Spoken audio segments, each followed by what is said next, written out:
The Duke stopped halfway down the palace steps when he saw her standing beside his car. Cameras were already flashing, officials were waiting, yet his eyes stayed on her face. "Who assigned her?" he asked quietly. He did not raise his voice, but the question carried weight. Something about this felt wrong to him. "Let me take you back to where it all began." The visit was meant to be simple. Duke William Ashford had come to Washington for trade talks and a charity dinner. He believed in order, structure, and tradition. His visits usually ran like clockwork. His security team had always been made up of men he had worked with for years. They understood him without long talks. They kept their distance, and he preferred it that way. But that morning, when he stepped out of the residence and saw Officer Claire Whitmore standing in the primary protection position, everything shifted. She was not smiling. She was not trying to prove anything. She simply stood there, calm, focused, hands folded behind her back. "I asked for my usual team," the Duke said to Commander Harris without looking away from her. "You have your usual team, Your Grace," Harris replied. "She is an addition." "I do not need an addition." Claire adjusted her gloves and said nothing. The Duke finally looked at her directly. "And you are?" "Officer Claire Whitmore, sir." "Experience?" 8 years protective service." Her voice was steady, not cold, not warm, just steady. He studied her for a moment longer, then shook his head slightly. "I asked for protection, not a statement." "I understand, sir," she replied. There was no anger in her tone. No embarrassment either. And somehow that unsettled him more. He entered the car, and she moved into position beside the door before it closed. As the motorcade pulled away, he watched her reflection in the tinted glass. She did not look around nervously like some officers do when they want to show they are alert. She did not try to impress. Instead, she watched quietly, her eyes moving with purpose, not speed. He told himself it was political. A gesture. Something meant to look progressive. And he disliked being used as a message. When they arrived at the first event, a children's hospital, the crowd was larger than expected. Parents leaned forward with phones raised. Staff members stood in neat rows. The Duke stepped out, smiling politely, and began greeting them. Claire stayed 2 steps behind him, never touching him, never blocking him, yet somehow always between him and the crowd. At one point, a man in a grey jacket tried to push forward, saying he just wanted a photo. Before the Duke even registered the movement, Claire shifted slightly and redirected the man with a simple, firm sentence. "Sir, we'll make space for you in a moment." Her hand guided him just enough to slow him down. The moment passed. The Duke kept walking. Later, inside the building, he overheard one of the local officers whisper to another. "She saw that before any of us did." He pretended not to hear. Still, something about her presence lingered in his mind. That afternoon, during a closed meeting at the State Department, the Duke deliberately changed his exit time without informing anyone except Commander Harris. It was a small test. If she was simply placed there for appearance, she would not adjust smoothly. However, when the meeting ended 10 minutes early, Claire was already in position by the alternate hallway. She nodded once to Harris, then to the Duke. "Vehicle is ready, sir." He stopped walking. "How did you know we would leave now?" "You were finished speaking," she answered calmly. "That is not an answer." "No, sir. It is an observation." He held her gaze for a moment. Then he continued walking. As the day went on, he found himself watching her more closely. Not because he trusted her, but because he expected to find a flaw. A moment of distraction. A mistake. Yet she moved with quiet precision. She spoke only when needed. She never stepped too close, never too far. That evening, during a small reception, the Duke finally confronted Commander Harris privately. "Is she here because someone thinks I need to look modern?" Harris sighed softly. "No, sir. She requested this assignment." The Duke frowned. "Requested?" "Yes. She reviewed your travel schedule before arrival. And she believed there were irregular changes." The Duke felt a small shift in his chest, though he did not show it. Irregular how? Timing adjustments. Route swaps. Access updates. And you approved her request. I did. The Duke walked back into the reception hall, but his thoughts were no longer on diplomacy. If someone had been adjusting his schedule without proper notice, that meant access. And access meant risk. He looked across the room at Claire. She was standing near the far wall, watching the exits. She did not look at him, yet he sensed she was aware of where he stood at every second. Later that night, as the event ended and most staff were preparing to leave, Claire remained in the operations room reviewing route data. She noticed a file had been opened under a clearance level that did not match the assigned officer. It was small, easy to miss. Most would have ignored it. She did not. She walked down the hallway toward the Duke's temporary office and knocked once before entering. He looked up from his desk. Yes. Her expression did not change. Sir, I need to show you something. He stood slowly. At this hour? Yes, sir. She placed a tablet in front of him and pointed to the access log. Someone reviewed tomorrow's motorcade route using internal credentials. It was not Commander Harris. The Duke felt the room tighten around him, though neither of them moved. Who was it? That is what I intend to find out. For the first time since he had seen her on the palace steps, he did not question her presence. He studied her face carefully. There was no fear there, only focus. And you noticed this because, he asked quietly. Because I was looking, she answered. Silence filled the space between them, not awkward, but heavy with meaning. Outside the office door, footsteps passed down the corridor. Someone within this building had access to his movements. Someone had been watching. Claire met his eyes directly now. Sir, she said calmly, we have a problem.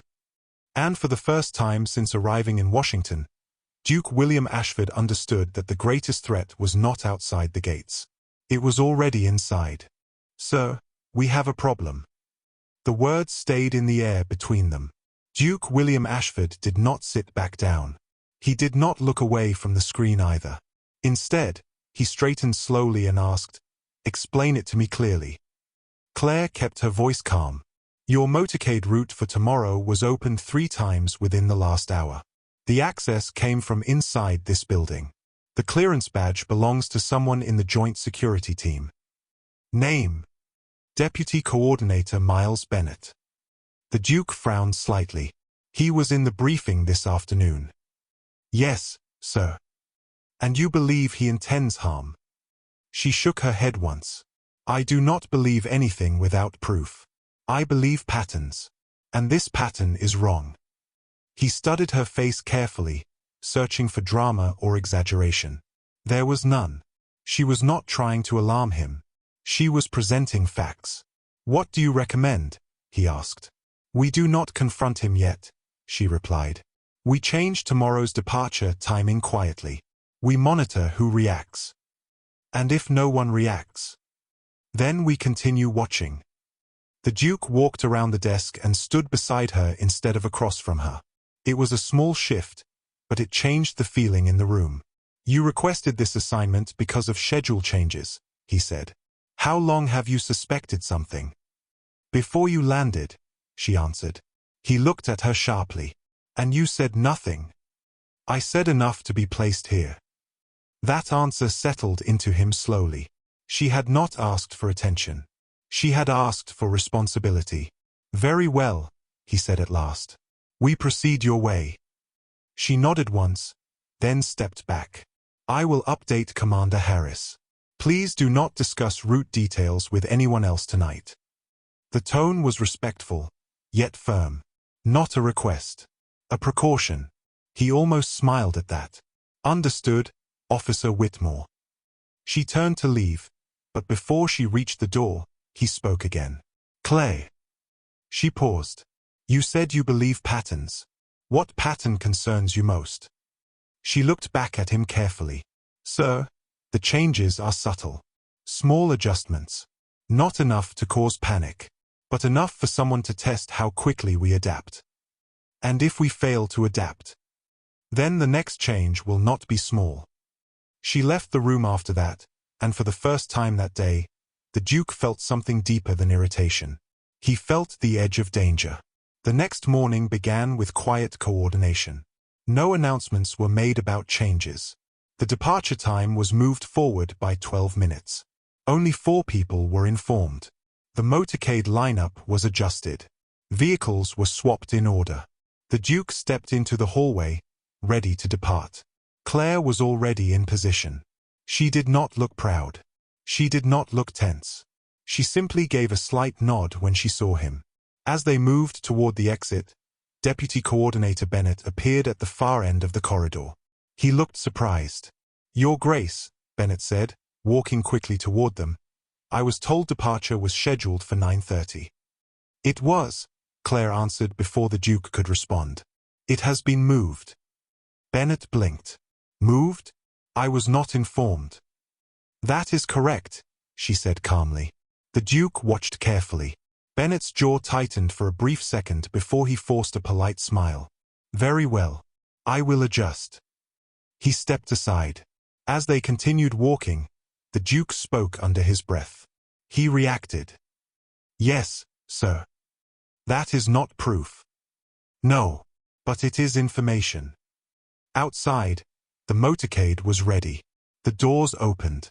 The vehicles moved smoothly into traffic. Halfway to the event location, Claire leaned slightly toward the driver. "Take the alternate bridge." The driver glanced in the mirror. "Traffic looks clear on the main route." "Take the alternate bridge," she repeated. The Duke did not question her this time. As the car shifted direction, Claire watched the rear vehicles closely. A black sedan that had been 3 cars behind hesitated, then followed.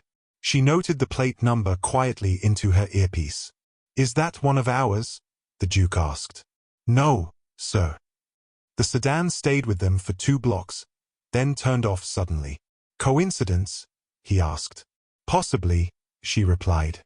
"But you do not believe in coincidence." "I believe in preparation." When they arrived at the conference hall, security swept the area again. The event went forward without visible issue. The Duke gave his speech. Applause filled the room. Photographs were taken. On the surface, everything looked controlled. But Claire remained alert, scanning faces, movements, spacing. At one point during a meet and greet, a young staff member approached too quickly from the side entrance. Claire intercepted her gently. "Pause here, please." "I work here," the woman insisted. "I know," Claire said softly. "But today, we slow down." The woman stepped back, confused but compliant. Later, as the Duke prepared to leave, Commander Harris approached Claire quietly. "Background on Bennett just came through," he said. "No criminal record. Solid career." "Financial strain?" she asked. "Recent divorce? Heavy settlement?" She nodded slightly. "Keep looking." The Duke overheard enough to understand the direction of their thoughts. He walked over. "Are you suggesting he would sell information?" "We are suggesting we should not ignore the possibility," Claire answered. He studied her again. The firmness in her voice was not harsh. It was careful, controlled. As evening approached, tension built beneath the surface. Another minor detail surfaced. An email sent from Bennett's account to an outside contact the night before the visit began. The content was blank, but the attachment metadata showed reference to root files. Still not proof, but enough to tighten the circle. The Duke stood alone near the window of the operations room that night, watching lights across the city. Claire entered quietly with a folder. "We are narrowing it down," she said. He turned toward her. "Tell me something honestly." "Yes, sir. If I had insisted yesterday that you be removed from my detail, would you have argued?" "No." "Why not?" "Because arguing would not have protected you." The simplicity of that answer settled into him more deeply than he expected. "And why did you truly request this post?" he asked, his tone softer now. She hesitated for the first time. Not long. Just enough to be noticed. 3 years ago, she began carefully, I guarded a governor during a city visit. I noticed schedule inconsistencies. I reported them. I was told not to overthink.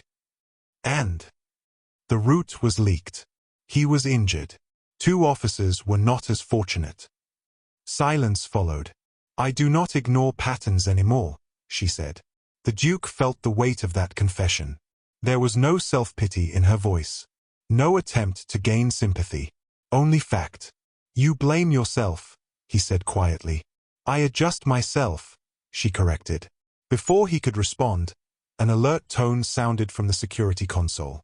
Claire moved instantly to the screen. Unauthorized access attempt, Harris called out. Remote login. Trace it, Claire ordered. The location pinged inside the building. 3rd floor. Office wing. Bennett, Harris muttered. Claire did not wait. She turned toward the door. Sir, remain here. The Duke stepped forward. I am not remaining anywhere. She met his eyes firmly. If this is what we believe it is, you are the target. And you are my protection, he replied. So we go together. For a split second, she evaluated the risk. Then she nodded once. Stay behind me. They moved down the corridor with controlled speed. Harris and 2 additional officers joined from the stairwell. As they reached the 3rd floor hallway, a door at the far end stood slightly open. Light spilled into the corridor. Claire raised her hand, signaling halt. She approached carefully, every step measured. Inside the office, Deputy Coordinator Miles Bennett stood near the desk, his face pale, a laptop open before him. Hands where I can see them, Claire said calmly. Bennett froze. This is not what it looks like. Then explain what it is, she replied. He looked toward the Duke standing behind her and swallowed hard. I never meant for it to go this far. The Duke's voice was steady. How far is that? Bennett's shoulders sagged. They said it was only information. Timing. Routes. Nothing more. Who is they? Claire asked. He hesitated. Who? She repeated, her tone firm but controlled. His eyes shifted toward the hallway, toward the stairwell behind them. And that was when Claire understood something was still missing. This isn't finished, she said quietly. From somewhere deeper inside the building, a door slammed. And the sound told her they were not dealing with one person. This isn't finished, she said quietly. From somewhere deeper inside the building, a door slammed, and the sound moved through the hallway like a warning. Claire did not turn her head fast or panic. Instead, she stepped slightly to the side so her body shielded the Duke without making it obvious. Harris, secure him, she said, nodding toward Bennett. Now. Harris moved in, gripping Bennett's wrists and pushing him against the wall while another officer took the laptop. Bennett began speaking quickly, his voice shaking. You don't understand. I only passed timing details. I never met them. They contacted me online. They said it was political pressure, not violence. The Duke's face hardened. You sold access, he said quietly. And you told yourself it was harmless. Bennett's eyes filled with regret, but Claire did not soften. She listened past him, past his excuses, because her focus was no longer in that room. It was in the hallway. Another faint sound came from the stairwell, softer this time, like someone trying not to be heard. Claire's hand rose slightly. Sir, she said to the Duke without looking at him, I need you back in the operations room. He did not argue. That was the first sign that something had changed between them. We are not alone, she added. Harris pulled Bennett away while Claire guided the Duke down the corridor. The building felt different now, not louder, not darker, but tighter, as if every corner held a question. As they turned the bend toward the stairwell, Claire slowed. She motioned for the other officer to take the left side while she approached the right. If someone is still inside, the Duke said quietly behind her, what would they be trying to do? Finish what was started, she replied. They reached the stairwell door. It was slightly open. Claire pushed it wider with the back of her hand and listened. Footsteps were moving downward, steady and controlled. Not running. Not rushing. Someone confident. Stay here, she told the Duke again. This time her tone carried more weight. He stepped back without protest. She moved down the stairs carefully, her breathing steady, her focus sharp. Halfway down, she saw a figure at the lower landing, dressed in maintenance clothing, cap pulled low. "Stop right there," she called out. The figure glanced up, then turned sharply and pushed through the exit door at the bottom. Claire followed without hesitation. Outside, the night air carried city noise, cars passing, distant voices. The man moved quickly across the service lane toward a waiting van. Claire increased her pace, not reckless, but determined. "Security breach at south exit," she spoke into her radio. The van door slid open, and another figure inside shouted, "Move." Claire reached the back of the van just as it began to roll forward. She grabbed the edge of the door and pulled hard, forcing it to slam shut again. The vehicle jerked to a stop. The man outside stumbled, losing balance. Harris and 2 officers rushed from the building and pinned him down. The second man inside tried to climb into the driver's seat, but traffic boxed the van in before he could escape. Within seconds, both were restrained. Claire stepped back, breathing steady, watching every movement until she was certain there was no third person. Only then did she allow herself to exhale. When she returned inside, the Duke was standing exactly where she had left him. He had not moved toward the exit. He had not demanded control. He had waited. She approached him and said calmly, "2 additional suspects." They were prepared to leave. "Prepared for what?" he asked. "For your adjusted route to fail," she answered. When the timing changed, they shifted to the building. He absorbed that slowly. "Meaning if we had not altered departure this morning, they would have had a clear window," she finished. Harris entered the room moments later. "Bennett is in custody. The others are being transferred." He looked at Claire with something close to admiration. "You were right." She gave a small nod, but she did not smile. The Duke studied her face carefully, then spoke in a lower tone meant only for her. "You saw the pattern before anyone else." "I saw enough to ask questions," she replied. "That is all." He shook his head slightly. "No, that is not all. You asked for this post. You watched without ego. You adjusted without drama. And because of that, I am still standing here." She did not answer immediately. Instead, she looked at him directly, not as a subject looks at royalty, but as one professional looks at another. "My duty is not about standing," she said quietly. "It is about making sure you keep walking." The words settled between them, simple yet heavy. The tension that had begun on the palace steps had shifted into something else. Not warmth. Not friendship. Something steadier. Respect. The Duke straightened his jacket slowly. "Earlier this week," he said, "I believed your presence was symbolic. I believed someone placed you here to send a message." He paused, then added, "Now I see you placed yourself here for a reason." She held his gaze. "Yes, sir." "And if I had removed you," he asked softly. "Then I would have found another way to protect the pattern," she answered. He let out a quiet breath, almost a short laugh without humor. "You are relentless."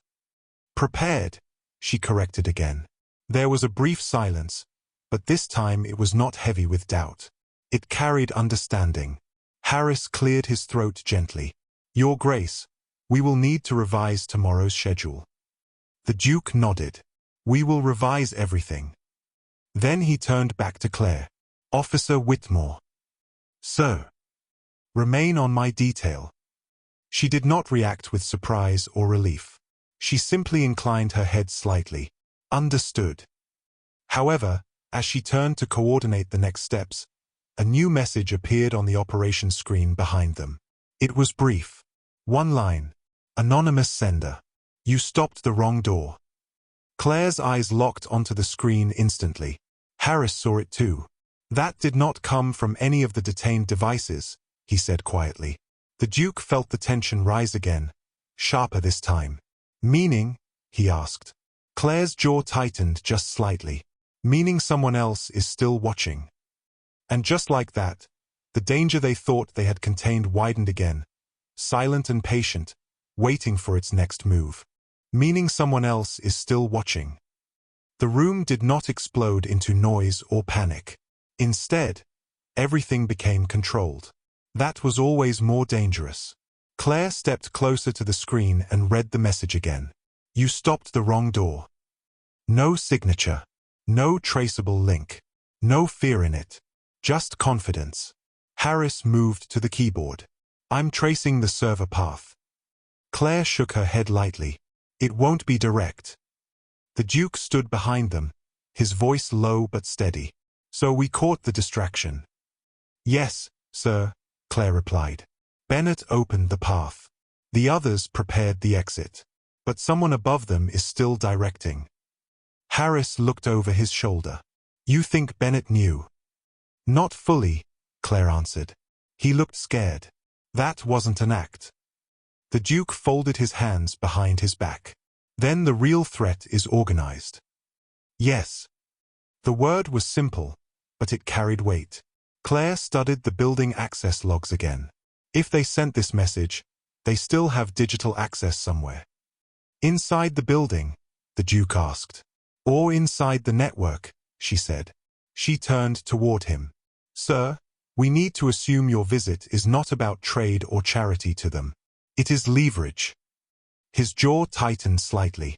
Leverage for what? Influence. Pressure. Negotiation. It could be political. It could be financial. Harris interrupted softly. Trace bounced through 3 international servers. Whoever sent it knows how to cover tracks. The Duke walked slowly to the window and looked out over the city lights. Then this was never about quick harm, he said. It is about control. Claire watched him carefully. He was not angry now. He was thinking. That was more important. Yes, sir, she said. And control requires patience. A silence followed, but it was focused, not confused. The Duke turned back toward her. Tell me what you need. It was not a challenge. It was trust. She stepped forward. Full authority to adjust your movement without debate. Limited disclosure of your schedule to only 3 people. And I want independent review of every local officer assigned near you. Harris nodded. I can arrange that. The Duke did not hesitate. You have it. Claire gave a short nod, then added, and sir, you cannot show reaction publicly. Whoever sent that message wants to see pressure. He almost smiled.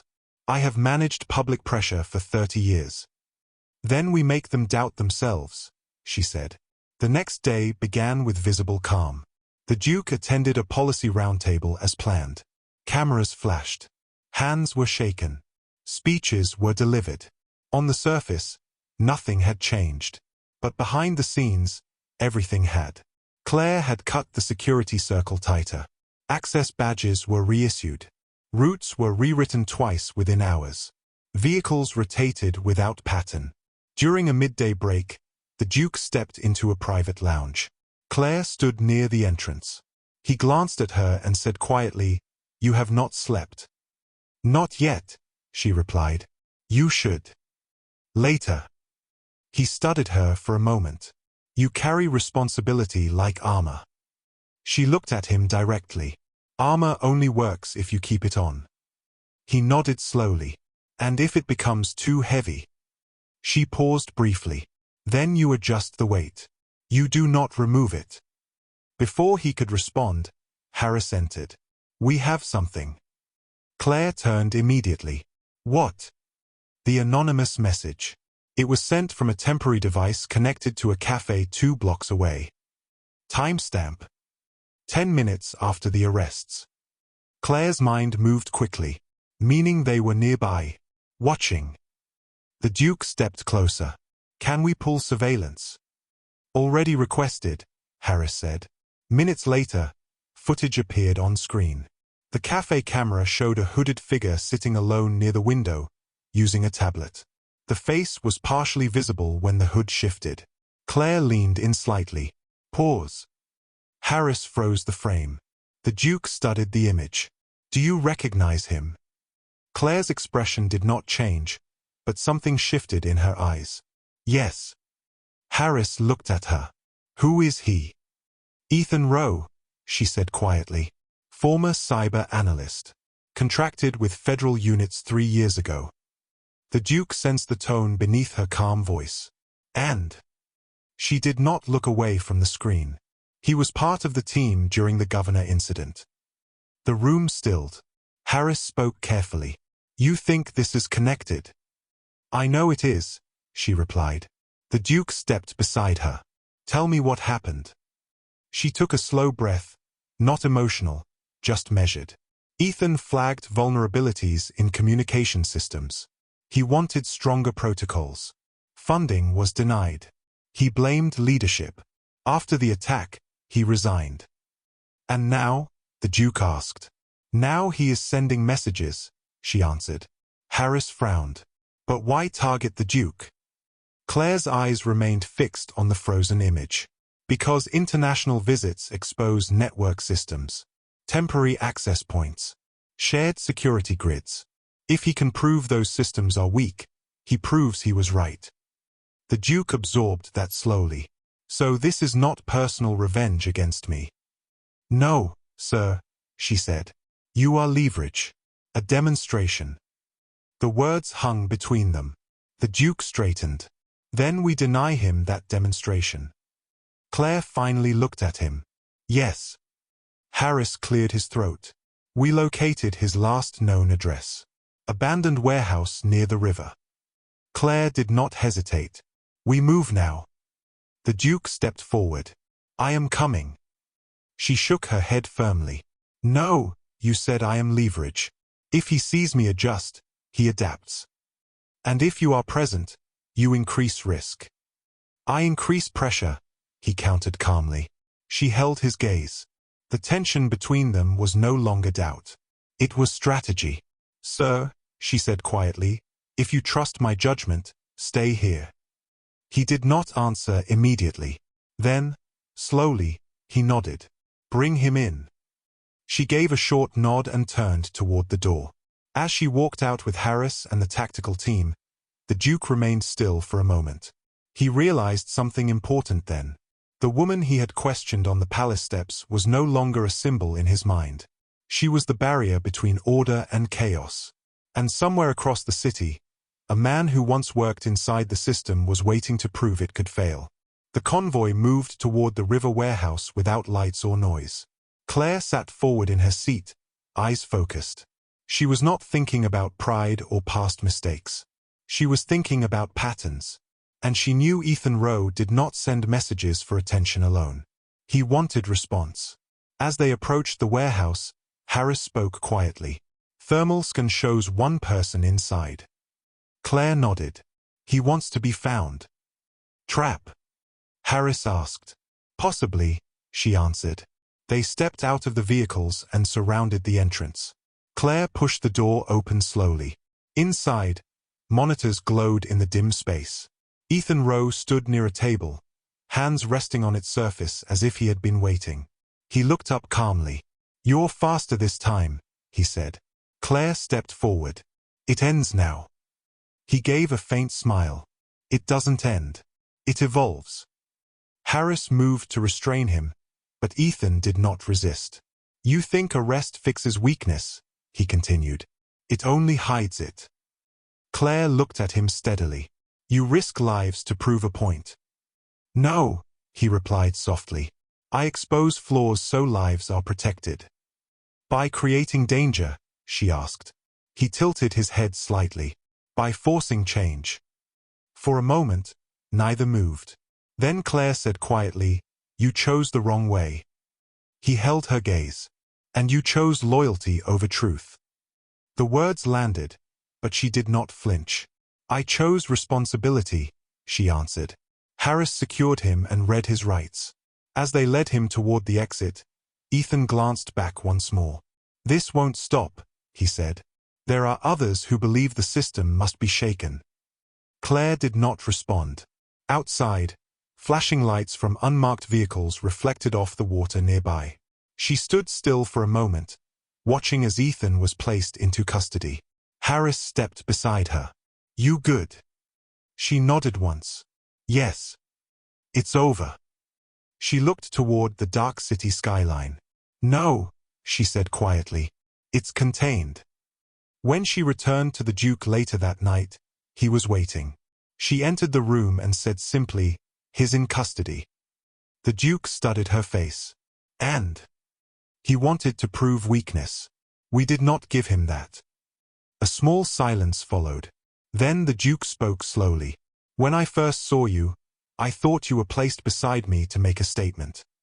She did not interrupt. Now I understand, he continued. You were placed beside me because you saw what I did not. Claire's voice remained steady. That is my job. He shook his head gently. No, it is your character. For the first time, her composure softened just slightly. Not pride. Not relief. Just quiet acknowledgement. The Duke extended his hand. She looked at it briefly, then shook it firmly. Thank you, Officer Whitmore. You're welcome, sir. The tension that had built from the palace steps to this moment finally eased, not because danger disappeared, but because understanding replaced doubt. And as the visit continued under stronger security and sharper awareness, the Duke no longer questioned why a woman stood at his side. He watched her closely still.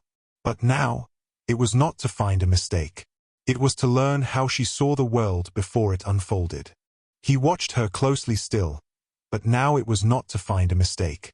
It was to understand how she saw danger before it had a face.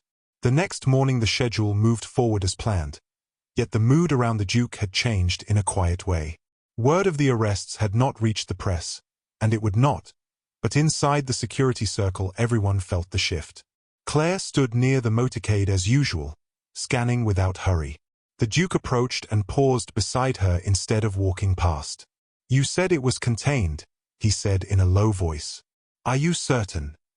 She answered carefully, I am certain the immediate threat is controlled. I am not certain the belief behind it disappears. He nodded slowly. Then we stay prepared. Always, she replied.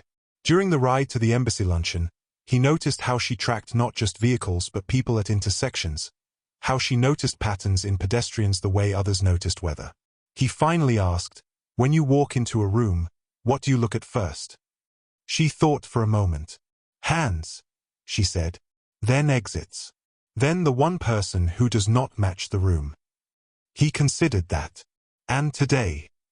Today the room matches, she said, glancing at the mirrors. For now. At the luncheon, diplomats laughed over polished tables, unaware of how close the visit had come to collapse. The Duke gave his remarks smoothly, yet when applause filled the room, his eyes moved briefly toward Claire. She gave the smallest nod, confirming all clear. Afterward, as they stepped into a side corridor, he spoke again. You carry your past with discipline. She looked straight ahead. The past is information, not weight. Most people let it weigh them down. She allowed a small breath that might have been almost a smile. Most people are not assigned to guard a Duke who questions them on sight. He stopped walking for a second, surprised by the quiet humor in her tone. You have forgiven that already. It was never personal, she said. It was expectation. He resumed walking. And have I met your expectation? She met his eyes briefly. You adjusted. The single word carried more meaning than praise. That evening, before the final gala of his visit, Harris entered with a new report. Cyber units confirm Ethan communicated with 2 outside groups, but no active operations remain in the city. Claire listened closely. And internal review. Harris nodded. No additional breaches found. The Duke exhaled slowly. Then we finish this visit properly. The gala hall was filled with guests in formal wear, lights bright, music steady. Yet beneath the polished surface, security moved like quiet currents. Claire stayed 2 steps behind the Duke as he greeted guests. At one point he leaned slightly toward her and said, When I return home, my team will ask about this visit. What will you tell them? She asked. That the strongest shield is often the one you underestimate. She did not respond to the compliment, but she heard it. Midway through the evening, A senior official approached the Duke and joked lightly, "I hear you had some excitement earlier this week." The Duke's expression did not shift.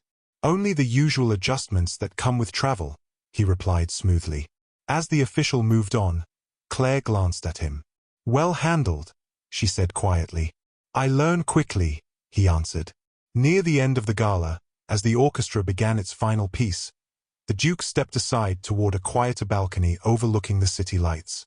Claire followed at a respectful distance. He turned toward her once they were alone. "You once said arguing would not protect me," he said. "You were right." She waited.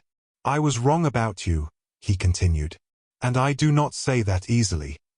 Claire held his gaze. "You asked questions. That is not wrong." "No," he said softly, "but I let tradition cloud judgment." She answered gently, "Tradition keeps structure. But structure must adapt." He studied her face carefully. "You speak as someone who has rebuilt herself." She did not look away. "I learned that failure teaches faster than success." A quiet settled between them, not tense now, but honest. The music from inside drifted faintly through the doors. "When this visit ends," he said, "I would like you to consider a permanent position on my international detail." She blinked once, surprised for the first time since he had known her. "That would require relocation," she said. "Yes." "And change." "Yes." She took a moment, weighing the offer not with emotion but with responsibility. "I will consider it," she said finally. He nodded. "That is all I ask." The evening closed without incident. The following morning, as his motorcade prepared for departure to the airport, reporters gathered beyond the gates. Cameras flashed as he stepped forward for a brief farewell statement. Claire stood just behind him, steady as always. The Duke looked at the crowd and said calmly, "This visit reminded me that strength does not always look the way we expect. Sometimes it stands quietly beside you, already watching what you have not yet seen." He did not turn toward her, but she knew the words were meant as much for her as for the press. When he finished, he stepped down toward the car. For a brief moment, their eyes met the same way they had on the palace steps days earlier. But this time there was no doubt in his expression. Only respect. As the vehicle door closed and the motorcade began moving, he spoke softly from inside the car, knowing she could hear through the open channel. "Officer Whitmore." "Sir." "You asked for this post because you saw irregularities." "Yes." "Next time," he said, a hint of warmth in his tone, "ask because you see opportunity." She considered that quietly as the convoy rolled forward. "Understood," she replied. The city moved behind them, steady and unaware of how close it had come to chaos. The threat had been contained. The pattern had been broken. And the Duke, who once questioned why a woman stood on his security detail, no longer questioned at all. He had watched her closely, and in doing so, he had learned something deeper than strategy. He had learned trust. The motorcade moved steadily toward the airport, traffic clearing ahead of them in smooth waves. Inside the lead vehicle, the Duke remained quiet longer than usual. He watched the city pass by, then finally spoke through the secure line. "Clay." "Yes, sir." "When you said you adjust instead of blame yourself, was that easy?" There was a short pause before she answered. "No, sir." He nodded slowly, even though she could not see him. "I thought not." The convoy turned onto the airport access road. Planes lifted in the distance, engines rising into the sky. He continued, "You stayed in this line of work after what happened. Most would not." "Most are not given a second chance," she replied. "You call this a second chance?" he asked gently. "Every assignment is," she said. He let that settle. When they arrived at the private terminal, staff were already positioned. Final checks were made. Passports confirmed. Bags cleared. Claire stood near the base of the aircraft stairs while Harris coordinated the last details. The Duke stepped out of the vehicle and paused before heading up. "Walk with me," he said quietly. She moved beside him, matching his pace. Cameras were far enough away that their conversation remained private. "I meant what I said last night," he continued. About the permanent position. I know, she replied. And I will give you a real answer. He glanced at her. What holds you here? She looked ahead at the aircraft, then beyond it to the wide stretch of sky. Responsibility, she said. The governor incident still belongs to me. I am not finished rebuilding trust. He studied her profile. You think staying here proves something? No, she answered calmly. I think choosing carefully proves something. They reached the stairs. He stopped and faced her fully. If you decide to join my detail, it will not be to prove anything. It will be because you believe it is the right move. She nodded once. Understood. He extended his hand again, but this time the gesture was not formal. It was personal. She shook it firmly. Safe travels, sir. Stay sharp, Officer Whitmore. Always. He began climbing the stairs, then paused halfway and looked back down. And Claire. She met his eyes. You did not fail 3 years ago. The system did. She did not answer right away. Then she gave a small nod. Thank you. He continued up, and moments later the aircraft door closed. The engines grew louder as the plane prepared for departure. Claire remained standing on the tarmac until the aircraft lifted into the air and disappeared into the clouds. Harris stepped beside her. You going to take his offer? He asked. She crossed her arms loosely, thinking. I don't know yet. You earned it. It isn't about earning, she said. It's about timing. Harris studied her for a second. You're different this week. She glanced at him. How? Less guarded. She considered that. Maybe. As they walked back toward the vehicles, her phone vibrated with a secure notification. She stopped and opened it. A message from Federal Cyber Division. Subject line, Row interrogation update. She read quickly. Harris noticed her expression shift slightly. What is it? She looked up. Row admitted something. About the plan. No, she held the screen out for him to see. He said he never intended to harm the Duke. Harris frowned. We already knew that. There's more, she said. She read aloud softly. He said the real test was to see whether someone inside the system would notice the pattern before it escalated. Harris blinked. Meaning? Claire lowered the phone slowly. Meaning he expected no one to catch it. Harris gave a short breath. And you did. She did not smile. Instead, she looked toward the sky where the plane had vanished. He wanted to prove the system was blind, she said quietly. It wasn't. Harris studied her face. You proved him wrong.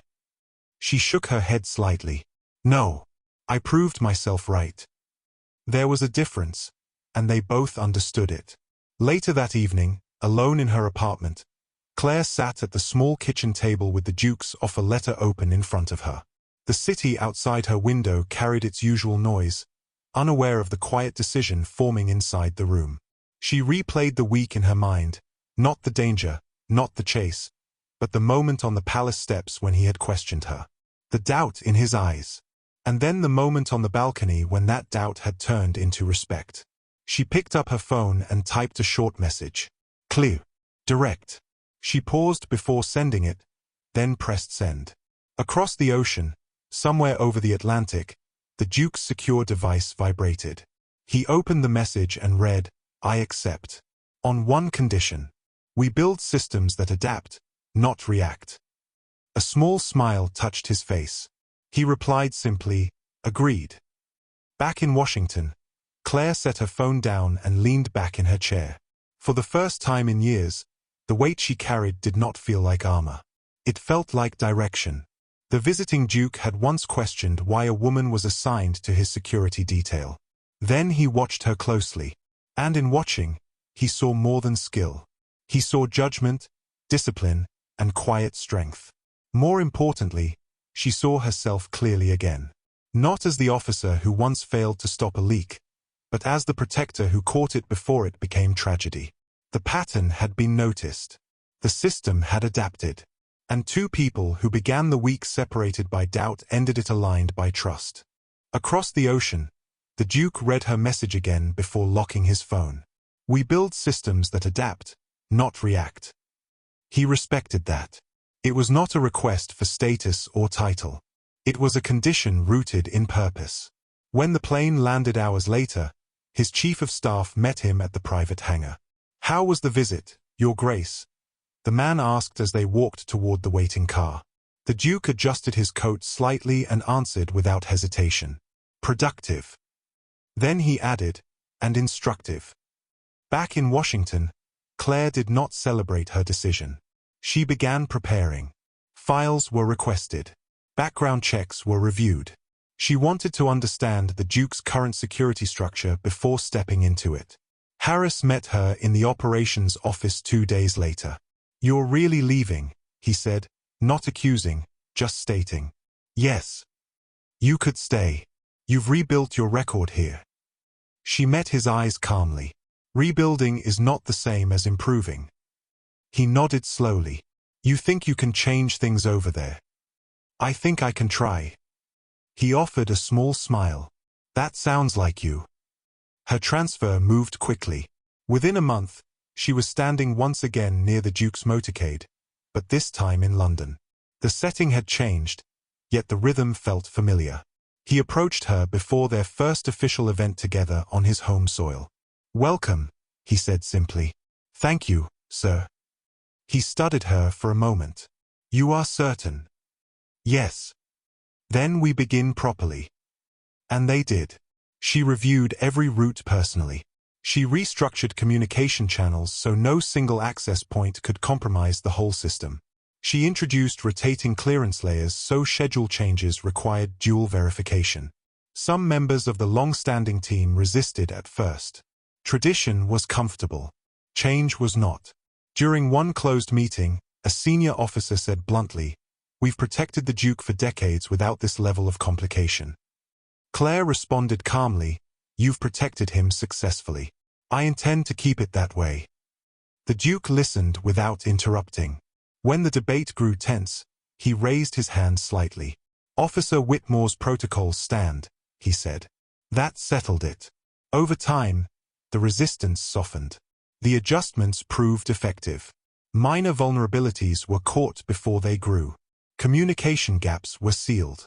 And gradually, the team began to see what the Duke had seen during that first visit. She was not there to make a statement. She was there to prevent the next one. One evening, months later, the Duke and Claire reviewed an upcoming international summit. "Do you ever regret taking this post?" he asked while scanning the briefing folder. She shook her head. "No, not even slightly. Regret comes from ignoring what you know. I did not ignore it."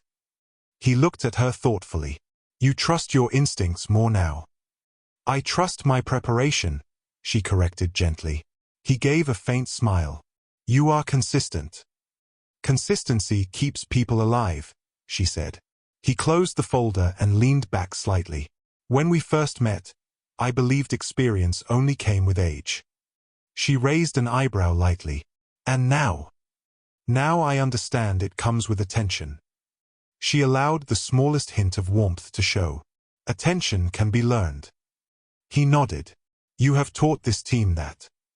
Outside the palace walls, life continued as usual. Speeches were given. Diplomacy unfolded. Crowds gathered and dispersed.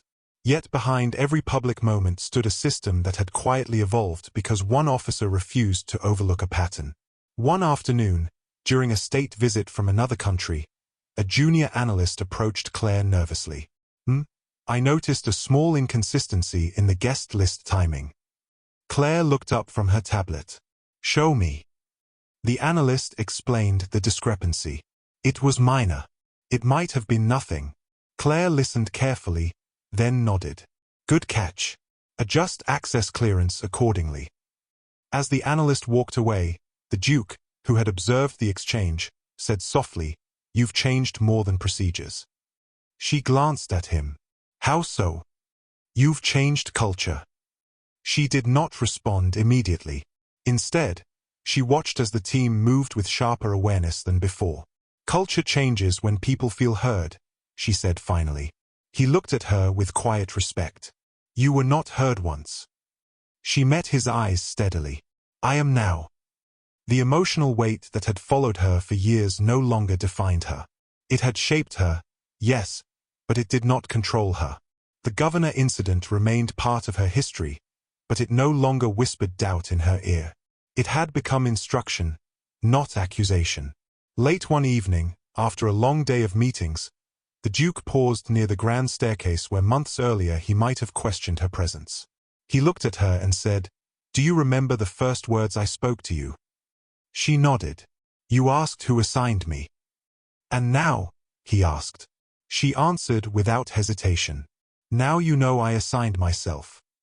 He smiled openly for the first time in that grand hallway. "Yes," he said. "You did." The visiting duke who once doubted her had become a leader who valued her judgment. And the officer who once carried silent guilt had become the architect of a stronger system. Their partnership was not built on flattery or drama. It was built on shared responsibility, on attention, on trust earned step by step. The world outside would never know how close one visit had come to unraveling. They would only see smooth appearances and steady leadership. But inside that quiet structure stood a simple truth. Sometimes the strongest protection does not announce itself. It simply stands in place, watching carefully, ready to move before anyone else realizes there is danger. And from that first tense question on the palace steps to this steady understanding, one thing had changed completely. He no longer questioned why she stood there. He knew, and knowing changed the way he led. Months passed, and the partnership between the Duke and Claire settled into something steady and unshakable. Not dramatic, not loud, just solid. She traveled with him across cities and borders, always 2 steps behind or slightly to the side, always aware. But now, when he entered a room, he did not look around first. He looked once at her. If she gave the smallest nod, he moved forward without hesitation. That quiet exchange became their rhythm. One afternoon, during preparations for a high-level economic forum in Edinburgh, Claire reviewed the venue layout with the local team. "Your outer barrier is too narrow," she said calmly. "If the crowd shifts, you compress the exit path." A local officer replied, "We've used this setup for years." She met his eyes without challenge. "Then we adjust this year." The Duke stood nearby listening. He did not interrupt. Later, as they walked toward the car, he said softly, "You don't push loudly." She answered, "You don't need volume when you have clarity." He gave a small nod. The forum day arrived with heavy media attention. Protesters gathered outside the barricades, chanting but contained. Inside, leaders spoke about trade and future plans. Claire noticed a minor delay in one delegate's arrival time that did not match the original manifest. She leaned toward Harris. "Reconfirm vehicle identification for the late delegate." Harris did so. The vehicle matched. The delegate was legitimate. Still, she repositioned 2 officers closer to the secondary exit. The Duke noticed the subtle shift. When the session ended and the hall emptied safely, he asked, "What did you see?" "Possibility," she replied. "And it passed." He smiled faintly.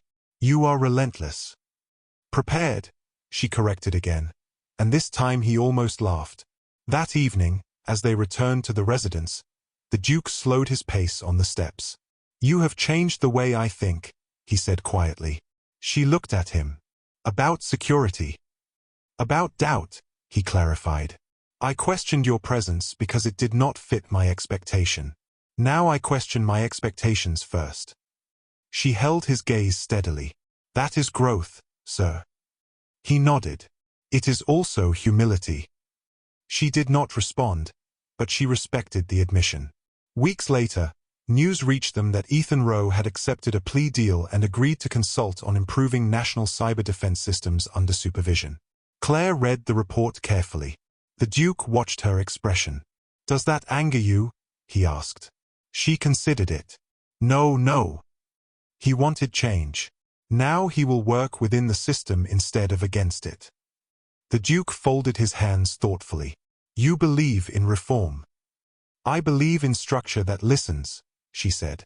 "If it listens early enough, It doesn't have to be shaken. He studied her for a long moment. You could lead a department one day. She shook her head slightly. Leadership is not position. It's influence. And you influence, he replied firmly. The following spring, during a state banquet at the palace, a sudden power fluctuation dimmed the lights for a brief second. Guests murmured lightly. Claire's head lifted instantly. She scanned the balcony, the service doors, the musicians' platform. The lights returned to full strength within moments. Technical staff reported a minor grid surge. Still, she quietly repositioned 2 guards and signaled Harris to verify the generator backup. The Duke, mid-conversation with a foreign minister, did not break stride. Later, once the guests had departed safely, he approached her in the now quiet hall. "Did you see something?" he asked. "No," she answered. "And that is why I moved." He nodded slowly. "You move before fear has time to grow." "Fear slows reaction," she said. "Preparation speeds it." He looked around the grand room, then back at her. "You know," he began, "when I first saw you standing by my car, I thought you were there to make a statement about progress." She listened without interruption. "Now I see you were the progress." For a brief second, something softer crossed her expression. Not pride, not emotion, just recognition. "Progress is quiet," she said. "It builds slowly." "Yes," he agreed. "And it lasts." Over time, her influence shaped more than just protocol. Younger officers began approaching her for advice. She did not give long speeches. She gave practical guidance. If something feels slightly wrong, she told one recruit, pause and ask why. Do not wait for it to become obvious. The recruit nodded nervously. "And if I'm wrong?" "Then you learn," she replied. "But if you ignore it and you're right, you regret." The lessons spread through the team without ceremony. One late evening, after reviewing travel plans for another overseas visit, the Duke stood near the window of his study. Claire waited by the door, tablet in hand. "You have been here a year," he said. "Yes, sir." "Do you still feel you are rebuilding?" She thought about it carefully. "No, what do you feel?" She answered honestly. "Steady." He smiled at that word. "So do I." There was a long pause, comfortable now. "Claire," he said quietly, "I owe you something." She raised an eyebrow slightly. "You owe me nothing, sir." "I owe you acknowledgement," he corrected. "Because you did not just protect me. You changed how this institution sees strength." She met his eyes directly. Strength was always here. It just needed adjustment. He nodded slowly. "You adjusted it." And in that moment, there was no rank between them. No title. Only 2 professionals who had earned each other's trust through doubt, challenge, and steady action. The Duke, who once questioned why a woman stood on his security detail, now trusted her judgment without hesitation. And Claire, who once carried silent guilt from a failure she could not undo, now carried quiet confidence built from choices she made every day. The tension that began on those palace steps had not vanished overnight. It had transformed. It had grown into respect, into partnership, into something firm and lasting. He had watched her closely, expecting weakness. Instead, he found clarity. That clarity did not fade with time. If anything, it sharpened. 2 years into her role, Claire was no longer seen as the new addition. She was the reference point. When something unusual surfaced, eyes turned to her. When schedules shifted unexpectedly, she was informed first. She had not asked for that authority. She earned it quietly. One morning, as preparations began for a sensitive diplomatic visit from a nation with strained relations, tension filled the operations room. Protests were expected. Media pressure was high. Intelligence reports hinted at possible cyber interference. The Duke entered the briefing room and took his seat. Claire stood beside the display screen. "We have elevated online chatter regarding route exposure," she said calmly. "We will rotate vehicle order 3 times before departure and restrict live tracking access to a 2-person authorization." A senior aide hesitated. That may complicate coordination. Claire answered evenly, complication is safer than predictability. The Duke glanced at the aide, then back at her. Proceed. The visit unfolded under tight security. Crowds gathered outside the palace gates. Inside, discussions remained tense but controlled. During a break between sessions, the Duke leaned slightly toward Claire and said, "Do you ever miss anonymity?" She considered the question. "I was never anonymous," she said. "I was unnoticed." He looked at her thoughtfully. "And now?" "Now I am responsible." He gave a faint nod. "That suits you." Later that afternoon, a suspicious drone signal was detected near the outer perimeter. Claire responded immediately, coordinating with air control and local enforcement. The device was intercepted before it reached restricted airspace.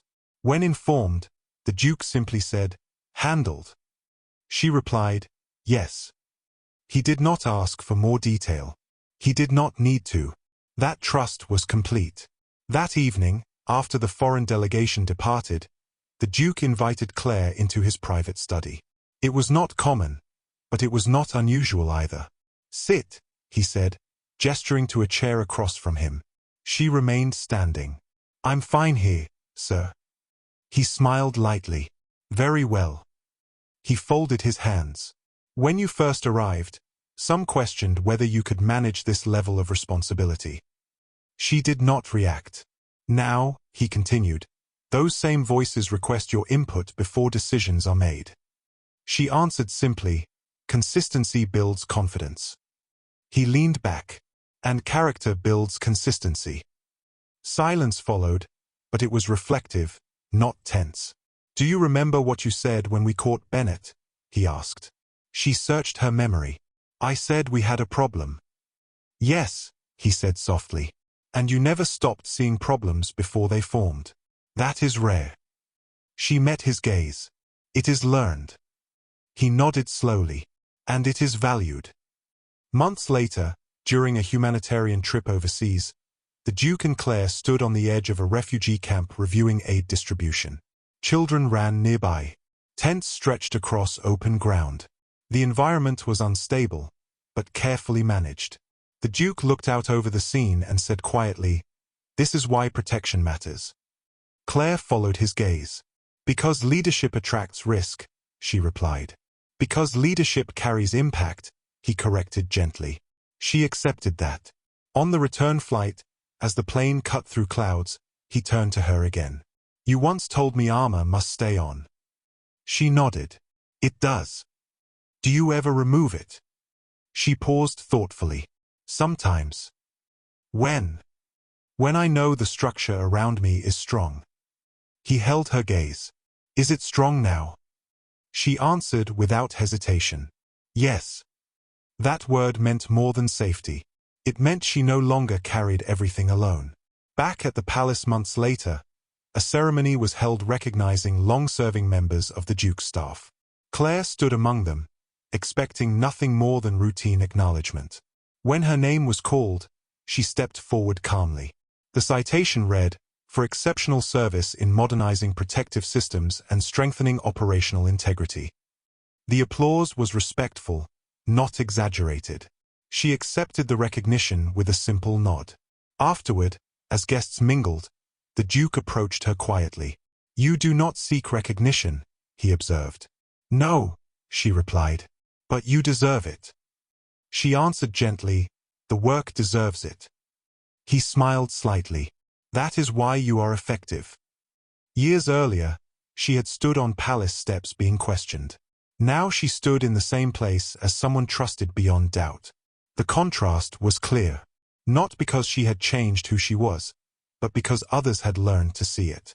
One evening, long after the crowds had gone and the halls were quiet, the Duke paused beside her near the grand entrance. "If you had not requested that assignment in Washington," he said, "none of this would have unfolded the way it did." She looked at him thoughtfully. "If I had ignored the pattern, something worse might have unfolded." He nodded slowly. "You turned suspicion into strength." She responded calmly, "You turned doubt into trust." They stood there for a moment, not as superior and subordinate, but as partners who had shaped each other's perspective. The Duke, who once questioned why a woman was assigned to his security detail, had learned to question less and observe more. And Claire, who once feared missing a warning sign again, now moved through each assignment with steady confidence.